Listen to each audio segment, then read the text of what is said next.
Sounds like it's working. Are we ready to start? Okay, welcome to the lunchtime series in archaeology. Very happy to welcome our speaker today, Dr. Alice Watterson, who is an archaeologist and digital artist based at the Fornleifafræðinga Research Centre, part of the University of Iceland. Alice did her master's and PhD at the University of Glasgow in visualization and archaeology, and she works largely archaeological visualization, digital media as a form of public engagement, which is interesting to talk to us today. So I think I'll just hand it over now. Thank you. Great. Thanks so much for having me.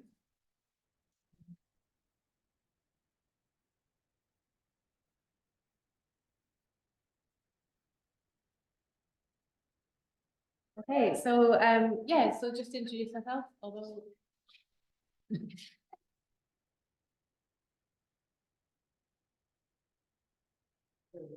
okay, yes. So yeah, I'm Alice. I'm an archaeologist and artist, and my research area is in science communication and public outreach for archaeology and heritage. So in this sense, my job really involves working quite closely with other archaeologists to develop imagery, animation, and interactive media to help them share the outcomes of the research with kind of wider audiences. So as you can see here, I have been known to also occasionally get muddy and dig holes as well. So as well as working on, I guess, the more kind of traditional artist impression reconstruction work, over the past couple of years, I've been focused on working with Indigenous communities and stakeholders in the circumpolar north, so across kind of Alaska, Arctic Canada, and also Greenland. And this work centers around engaging communities with their local archaeology, really in a way that is relevant and meaningful for them today. So my talk today is kind of centered around this question of how we might use methods in visual media to include local communities and stakeholders in curating narratives for science communication. So very much thinking from a community archaeology perspective on themes of co-design, themes of multimodality, and really representing rural communities and voices which maybe don't always get heard. So I'll be talking in particular about some of my work with the Arctic Archaeology project in Alaska. So just to give you a very quick background to the project, the Arctic Archaeology project is a collaboration between the University of Aberdeen in Scotland and the native village of Quinnahock in Alaska. And over the past kind of 14, 15 years, the project is focused around the excavations of a pre-contact U-pick sod house. So pre-contact being before Russian and European colonizers arrived in the area. So we're looking at kind of 1500s, 1600s kind of time. And in the past, the sod house at Nunathlett was abandoned during the Little Ice Age. And this is when climatic changes and kind of cooling put pressures on food security. And there was this period of very intensive kind of inter-village warfare in the region. And this is known still today in the local oral histories as the bow and arrow wars. And as you might imagine, today, Yupik people are still very much feeling the pressures of a changing climate. Except, of course, today it's because of global warming and cooling. So people in Quinnahock today, they still lead mostly a subsistence-based lifestyle. So this means that, you know, they're really intimately connected to the local environment through seasonal hunting, fishing, and gathering. And the subsistence-based lifestyle really represents a very vital point of connection, I think, today for people to their heritage. But of course, because of climate changes in the region, people's food security is again coming under threat. And really, you know, with that, this real cornerstone of their cultural identity. So also for the archaeology, the permafrost melt in the region means that, you know, things like the wood, the grass, other organic artifacts, which actually make up kind of around 90% of the whole collection, so a huge percentage, is just going to rot away in the ground as the permafrost melts in the next couple of years. That is, of course, unless the coastal erosion gets to it first. And you can see from some of the images here that the coast is kind of, the site, sorry, is right on the Bering Sea coast. And what's actually happening in the area is over the kind of past like 10, 20 years, the sea ice in the winter just isn't forming like it used to. And this means that as they're getting these kind of increasingly violent winter storms and kind of extreme weather events, there's not that protective barrier in the winter to protect it. So the site's just getting absolutely hammered from the sea. And you can see in the image at the top there, where I think that was the 2018 excavations, but the earlier seasons in kind of 2009, they're already well eroded onto the beach and kind of at the waterline. So, you know, it's really bad. And in this sense, Nunavut is very much a rescue excavation. So at last count, there's actually over 100,000 artifacts have been excavated from Nunavut. And today it's the largest and most internationally significant collection that's ever been excavated in Alaska. And elders and people in the community help us interpret a lot of the excavated artifacts, particularly in terms of the hunting and fishing tools, because there's a lot of modern parallels. And a lot of people still practice traditional skills as well, like carving and skin sewing, just of course using modern tools.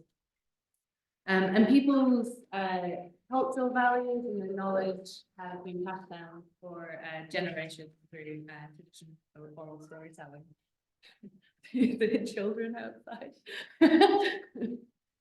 I mean, there's plenty of space, so we just bring them in.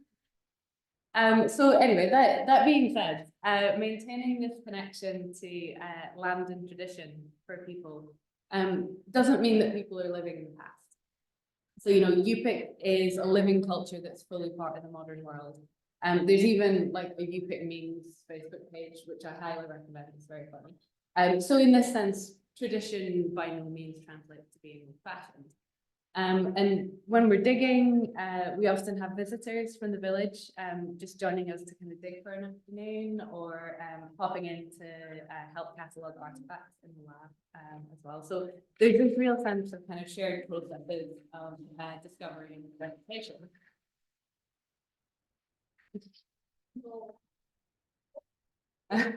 So the ethos from the project director is that a project like this, it really has to meet the local needs, not just the scientific needs. And this means making joint decisions on things like how we approach the archaeological site, dealing with the artifacts and kind of overall interpretation. So that narrative that we're putting out to the wider public.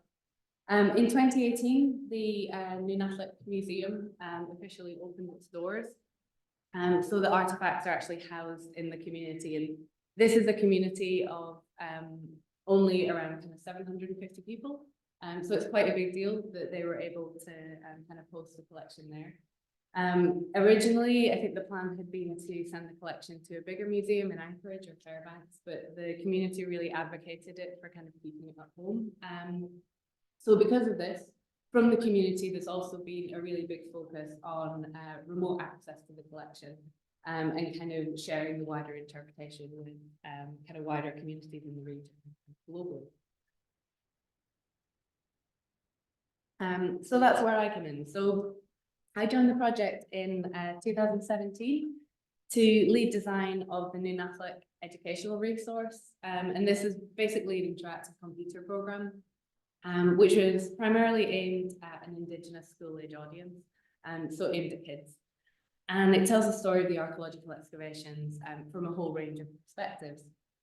As I'm sure everyone's aware, Indigenous people around the world have really been afforded very little agency in the practices of archaeology and ethnography. So in this sense, the challenge with this project was to create visual work which was responsive to this kind of societal context. In order to ensure that the story of the archaeology was being told in a way which remained relevant to the community in Quinaholt today, but was also done in a way that ultimately the community were happy with. So in co-designing the resource, we did a lot of focus groups and kind of feedback sessions with the local community and also the archaeologists. And we wanted to explore how multivocality in outreach material could be used to really bring a bit more balance to different experiences, knowledge and worldviews of an archaeological investigation from a mixture of contemporary, traditional and scientific perspectives.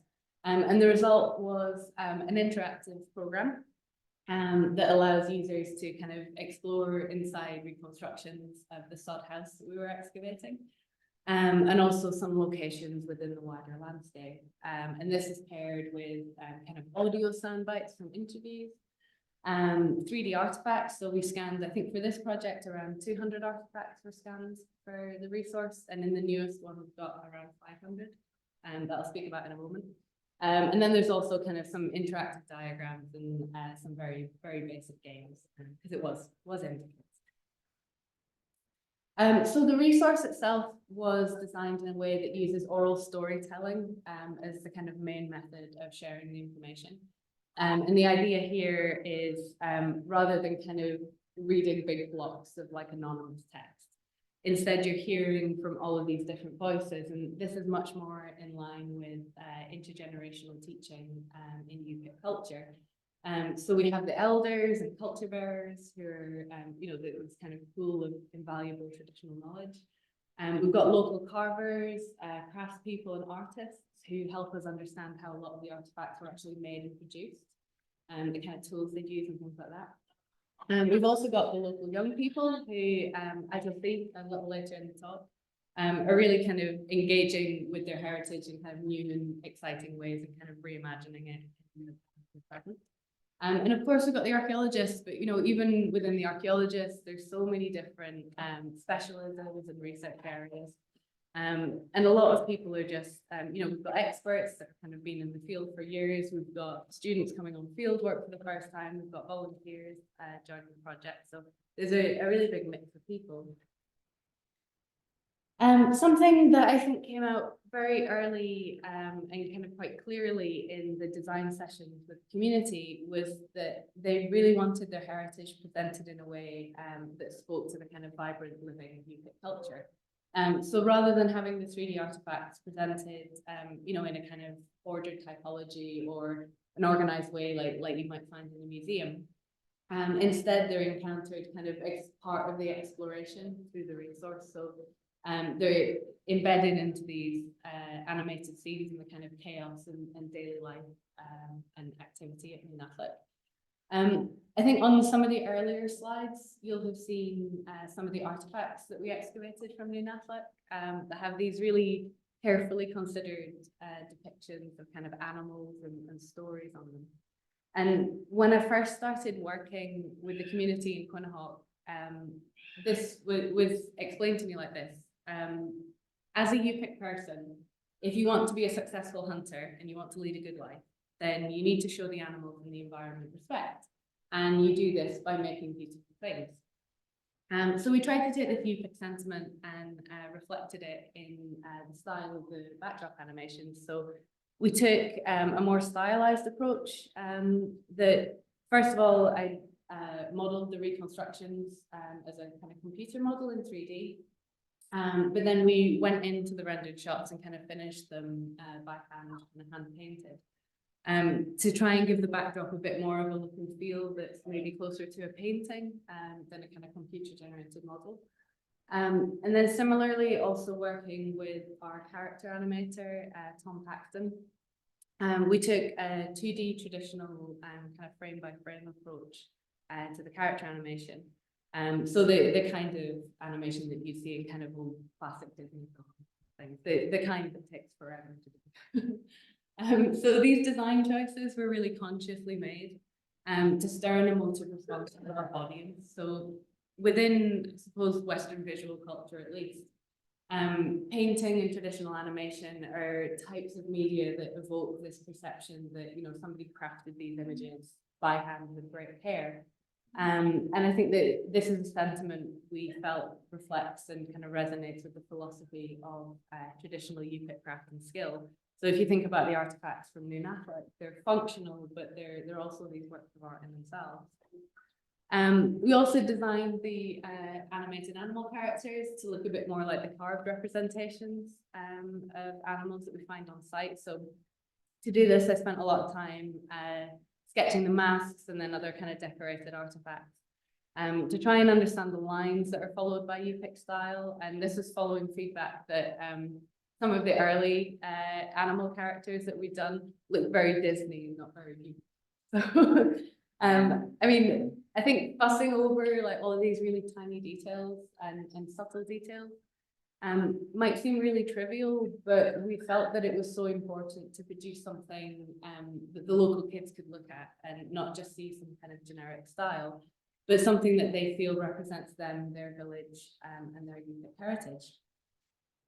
So as an example of how the kind of multi-vocality works, if I clicked one of the highlighted artifacts in the reconstructed scene, it would bring up a 3D scan. So this is an ulu from the site, or an uluak, which is a slate knife. You can see it's got this really nice kind of seal-shaped handle. So you'll see down the side, we've got kind of little character heads. So if I clicked on an elder, I think on this one we've got Willard Church describing how he learned to make ulus from his grandmother. We've got a young person just talking about kind of being at fish camp in the summer and the lived experiences of that. And then we've got the archaeologists who are, you know, thinking about what you do with an ulu. So it's for kind of cutting fish and cutting other foods. So they're speaking about some of the stable isotope analysis from the site. So we're able to analyze the hair to work out what people were eating and at what different times of year. So in this way, you can kind of start to see how we can begin to curate a bit more of a richer representation of the objects. And overall, just start to bring a little bit more balance to the interpretation between science and traditional knowledge or experiences. So that was a children's resource.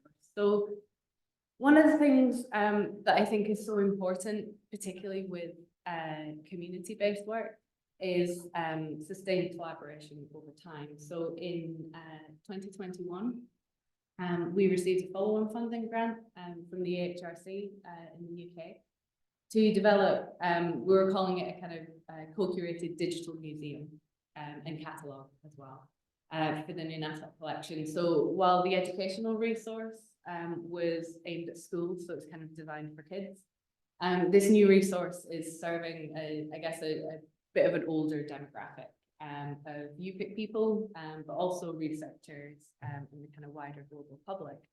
So quite a broad audience. The follow-on grant for us was really exciting because in writing the proposal, we were able to just really critically reflect back on the previous project and build a bit more of a stronger methodology going forward and kind of for working with the same community. And we could really think about, you know, what had worked well and where we could maybe improve. So this time we had a much greater focus on real world making and doing. So a large part of the grant concentrated on running a series of community workshops over the summer season. And this was on themes that people in the community had expressed interest in. So things like traditional dance, hunting gear, and also identity through kind of the things that we wear, the things that we make, like jewelry and clothing, things like that. So the example here is from Earl Achak's workshop, where he came to visit the museum, look at the collection, study the hunting gear in the collection, and then he ran a workshop where we replicated a throwing spear from Nunatak, which was a lot of good fun. We all had to go trying to throw it on the beach, which, as you imagine, didn't go so well for most people. So also in terms of the kind of team structure for the project, we really wanted to ensure from the start that not only were the local community involved as kind of part of advisory boards and things like that, and also being interviewed, but also that UPIC creatives were much more integrated into the project team itself and the kind of design and production of the project. So we had Jackie Cleveland, who's in the bottom corner there. So Jackie's a photographer and videographer, and she's from Quinnahock. So she was working with us to record the workshops and kind of collaborating on some of the design as well, which I'll explain a bit more about in a moment. And then we also had Lonnie Strunk. Lonnie at the time had just finished up doing his master's. And he was doing a really interesting mixture of computer programming, but he's also a UPic linguist. So he was working with us to integrate kind of all kinds of funky language elements into the resource as well, and kind of sentence builders in UPic language.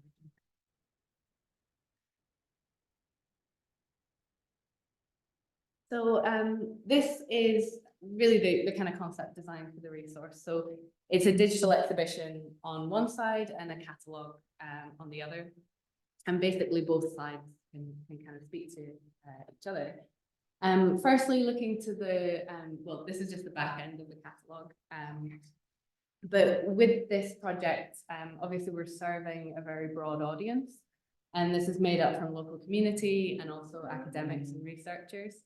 So it was really important for us to consider the different ways that people might access or search for the information. So basically this is just the back end for data entry, but it gives you an idea of how we kind of structured it. So we included search categories not only based on kind of materials and typologies and kind of things researchers and academics might search, but also on more kind of UPic-centric ways of thinking. So you can also search by things like activity or place where an activity might happen, for example. And there's also plenty of space for kind of UPic insights and language elements as well, you know, alongside the kind of label copy curated description. So the exhibition side, this is the kind of home screen. It's based around a panoramic view of the area, and it can be scrolled through with the little icons in the top corner. And you can scroll through the seasons, so kind of through spring, summer, winter, fall. And then each page links out to various kind of themed pages that discusses seasonal activities that were happening historically at Nunavut. So for our UPic audience, again, with the artwork, we really wanted to foster a feeling of familiarity and recognition to emphasize, you know, the kind of connectedness, but also the kind of ownership of the cultural heritage. And also for a non-native or maybe unfamiliar audience, we wanted to convey really a strong sense of place. And some of the kind of experience of being there. So this kind of oblique aerial view is recognizable if you've kind of ever flown into Quinnahock on the little Lakes Eater Plains. This is the kind of view that you get, so it's quite familiar to the experience.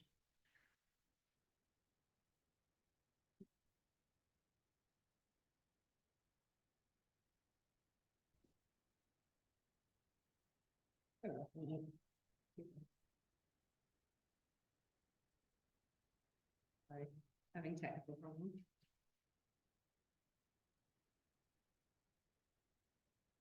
There we go. Okay, so we chose topics for the theme pages that we knew would resonate with the UPic community. So things like hunting, fishing, grass weaving, oral history, that kind of thing.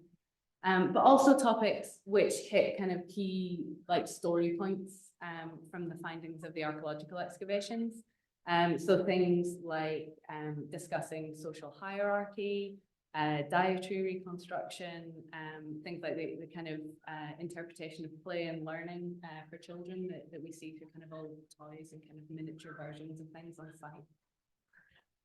And in the reconstruction paintings, we wanted to convey, again, this kind of experiential sense of place, and also try to authentically convey what the changing seasons in the area look like. So while I was on fieldwork, I tried as much as I could to spend time sketching and painting, just to try and help.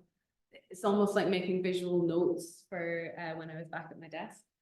And I tried to, you know, mix colors on site and things and sketch almost like a memory aid for what I felt was the kind of character of the place or the kind of weather in that particular day and time of year.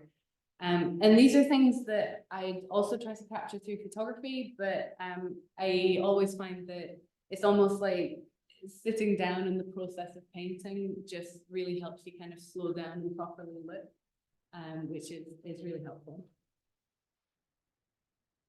But I think, you know, of course, the problem is that I'm only in Quinhagh for these kind of very brief periods of, you know, a month, 6 weeks at a time, mostly in the summer. And also, you know, I'm very familiar now with the landscape there, but I don't have that same connection that would come with, you know, kind of growing up there and knowing that place in that way. So me and Jackie, who you'll remember, was working with us on some of the kind of filming for the workshops.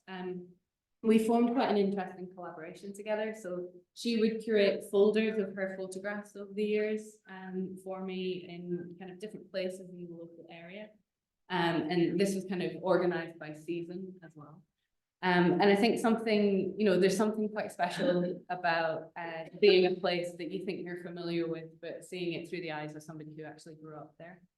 And I think, you know, working in this way started to bring a bit more character and kind of feeling to the reconstruction imagery for Nunavut. And again, it's kind of coming back to this idea that Indigenous people especially should be able to recognize themselves in representations of their cultural heritage and, you know, be able to find that kind of sense of place.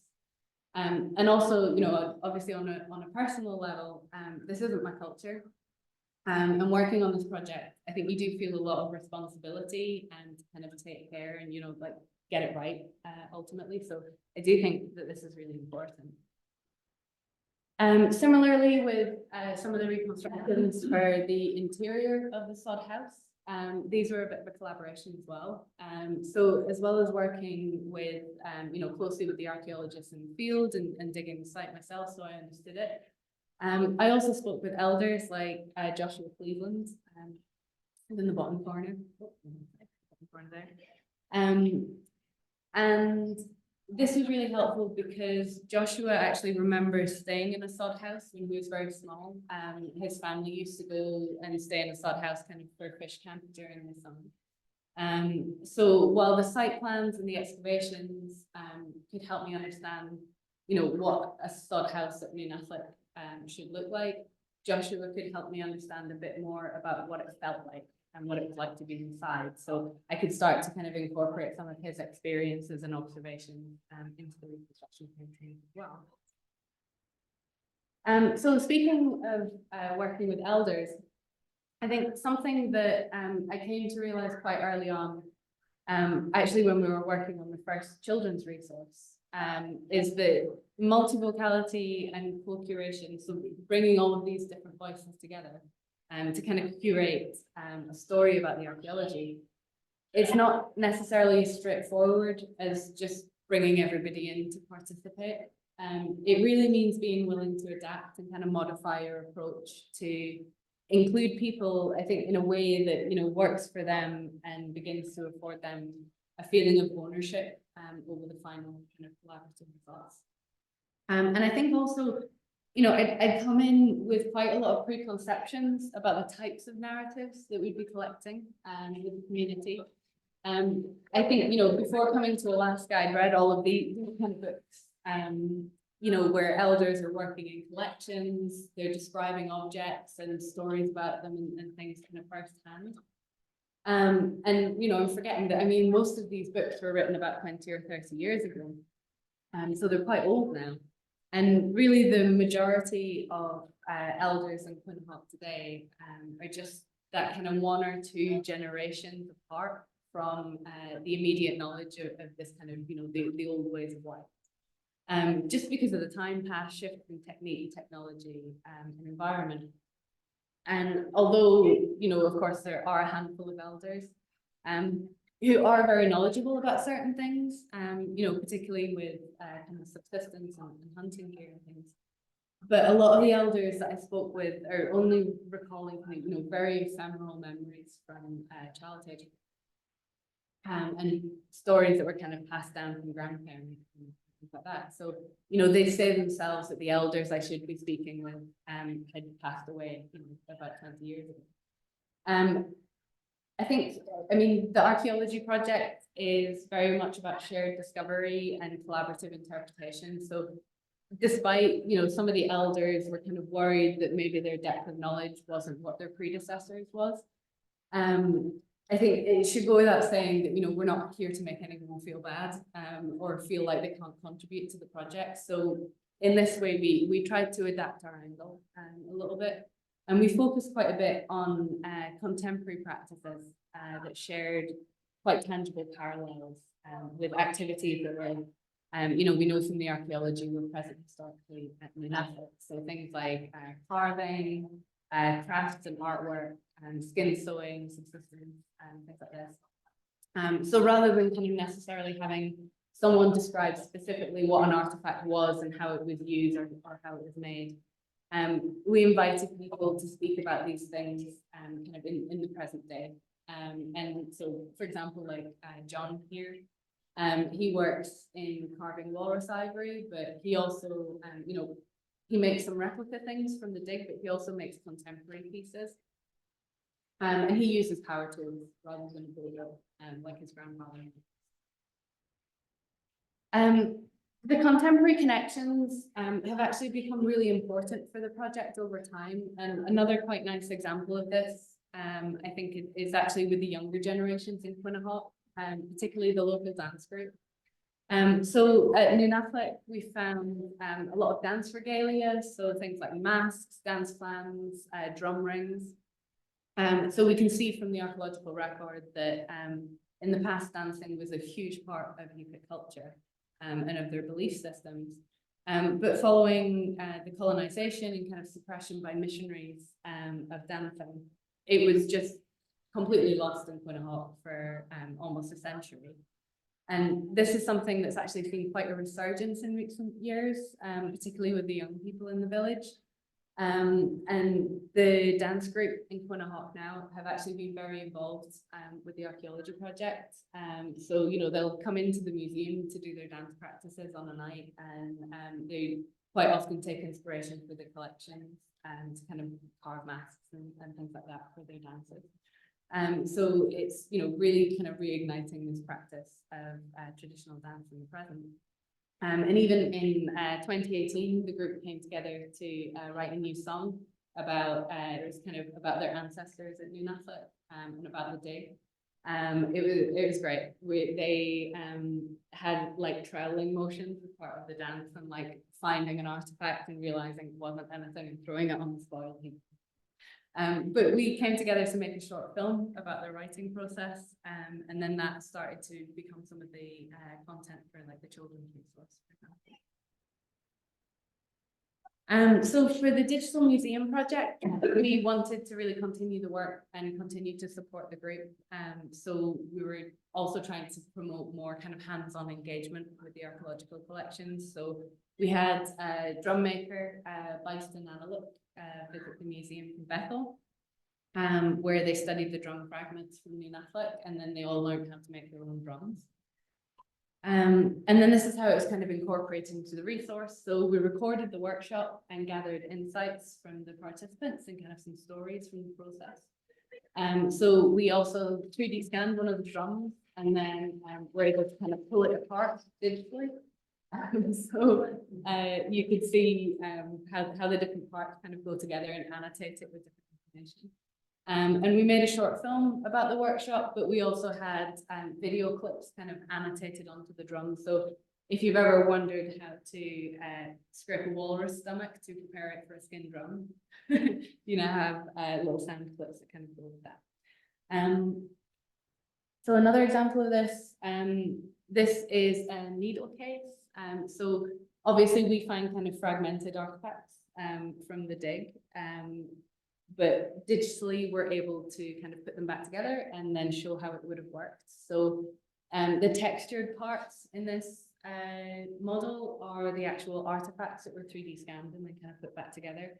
And the untextured parts, the kind of gray piece, is the part that's missing. So this is the leather strap that you put your needles into, and then you can pull the stopper out to use your needles, and then pull the amulets to kind of protect it back and then put it back in the pocket. So in this sense, you know, we did a lot of 3D scanning of the collection. We have over, I think, 500 3D scans of the artifacts for this resource, but the 3D scans themselves are great, but I'm always trying to think about, you know, what can we do digitally in a kind of virtual environment that you can't do with the real artifacts. So like with the drum, you know, pulling it apart, exploding it, and things like that. And also looking at how we can add other layers of interpretation to this. And also we chose which artifacts to do this with by kind of connections and interest in contemporary crafts that are still practiced today. So like sting sewing, Cindy to hear with her aunt's parka. So just to kind of finish up, the activity-based workshops worked really well for the drum making and the kind of throwing spear workshops. But for other themes, we kind of started to realize that maybe the approach wasn't so well suited. So one of our original ideas was a workshop based around Yupik identity. So the idea that you kind of wear your culture and your identity through clothing and jewelry and things like that. And this is something that we know is very close to the hearts of particularly women in the community in Quinnahock who make jewelry, artwork, and clothing.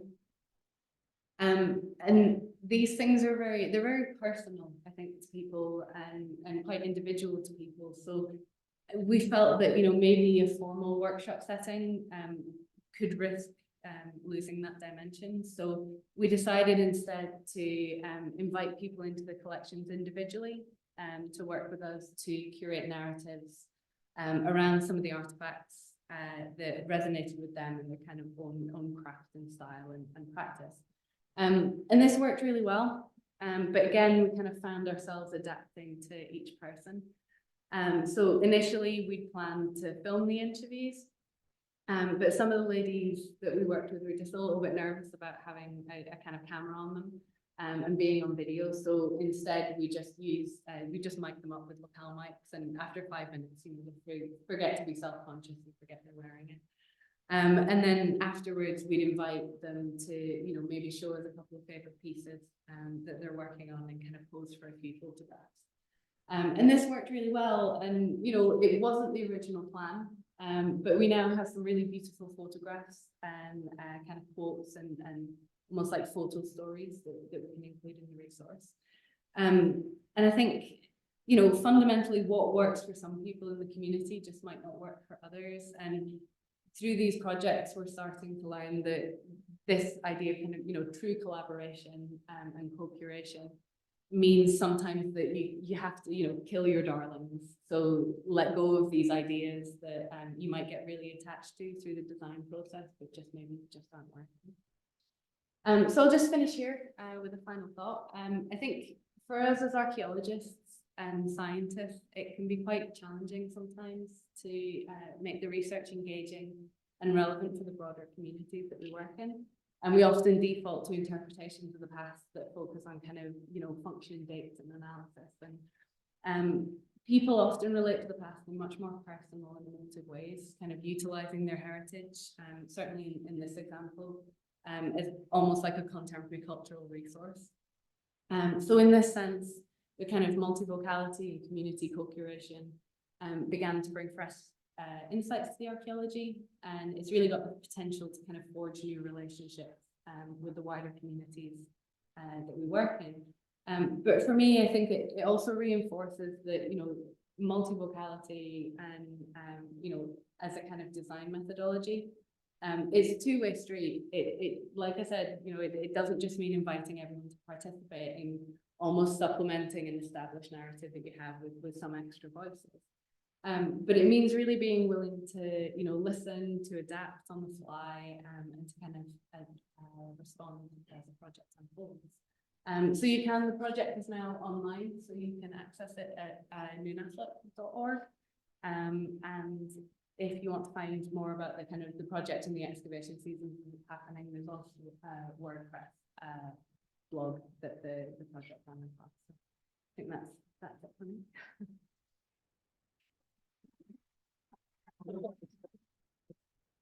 Very much, Alice.